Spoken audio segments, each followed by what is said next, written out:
ইরানের টানা ১৩ দিন ধরে বিমান হামলার পর সাময়িক বিরতি দেখা গেলেও সাবেক ডিফেন্স সেক্রেটারি মার্ক এসপার ইঙ্গিত দিয়েছেন আগামী ১ থেকে ২ দিনের মধ্যে আরও বড় হামলা হতে পারে।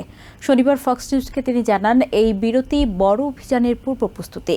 এদিকে ট্রাম্প প্রশাসন ও পেন্টাগনের বিরুদ্ধে আমেরিকার সেনা হতাহতের তথ্য গোপনের অভিযোগ এনে ডেমোক্রেটিক কংগ্রেসম্যান টেড লু জানান, নিহতের সংখ্যা ১৪ নয়, ১৮ জন। এছাড়া কংগ্রেসের অনুমোদন ছাড়াই যুদ্ধকে অসাংবিধানিক অভিহিত করে অবিলম্বে যুদ্ধ বন্ধ করতে জেসিপিওএ পারমাণবিক চুক্তিতে ফিরে আসার আহ্বান জানান ডেমোক্রেট কংগ্রেসম্যান জেমি রাস্কিন।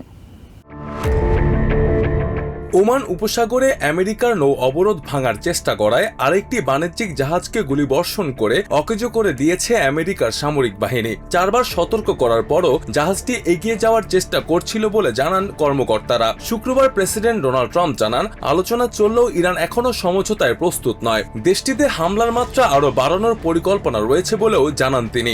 এ বিষয়ে সাবেক ডিফেন্স সেক্রেটারি মার্ক এসপার ইঙ্গিত দেন, আগামী ১ থেকে ২ দিনের মধ্যে আরও বড় হামলা শুরু হতে পারে। তার মতে এই বিরতি বড় অভিযানের পূর্ব প্রস্তুতি। স্যাটেলাইটে ইরান ক্ষতিগ্রস্ত পারমাণবিক কেন্দ্র পুনর্নির্মাণের চেষ্টা ধরা পড়ায় এসপার বলেন, ইরান তাদের ক্ষেপণাস্ত্র ও ড্রোন সক্ষমতাও গুছিয়ে নেওয়ার চেষ্টা করবে।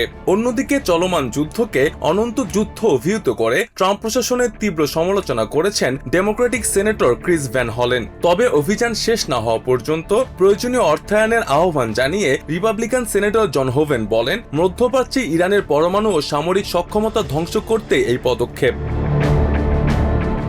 সাম্প্রতিক জরিপে ইরান যুদ্ধ দেশের জনগণের কাছে অজনপ্রিয় হলেও বিশ্ব নেতৃত্ব এবং দীর্ঘমেয়াদী অর্থনৈতিক স্থিতিশীলতার স্বার্থেই এই অভিযান জরুরি বলে মন্তব্য করেন হোভেন। তবে ট্রাম্প প্রশাসন ও পেন্টাগনের বিরুদ্ধে নিহত সেনা সংখ্যা ও ক্ষয়ক্ষতি গোপনের অভিযোগ এনেছেন ডেমোক্রেটিক কংগ্রেসম্যান টেড লু। তার দাবি, নিহতের সংখ্যা ১৪ নয়, ১৮ জন। ট্রাম্প প্রশাসনের নীতিকে কৌশলহীন আখ্যা দিয়ে টেড লু বলেন, কেবল বিমান হামলায় একটি দেশের শাসন পরিবর্তন হয় না। সেনেটে ওয়ার পাওয়ার্স রেজলিউশন পাশেরও তাগিদ দেন তিনি।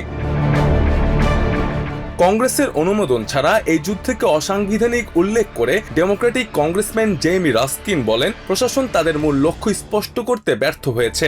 এমএস নাওকে দেয়া সাক্ষাৎকারে অবিলম্বে যুদ্ধ বন্ধ, হরমুজ প্রণালী উন্মুক্ত এবং জেসিপিওএ পারমাণবিক চুক্তিতে ফিরে আসার তাগিদ দেন তিনি।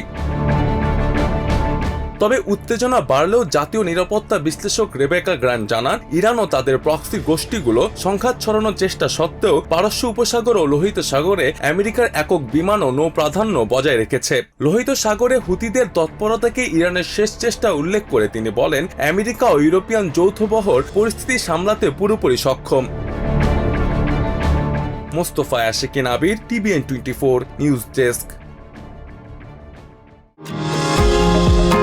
নিউ ইয়র্ক থেকে সম্প্রচারিত TVN 24 টেলিভিশন বিশ্বজুড়ে বাঙালির কণ্ঠস্বর।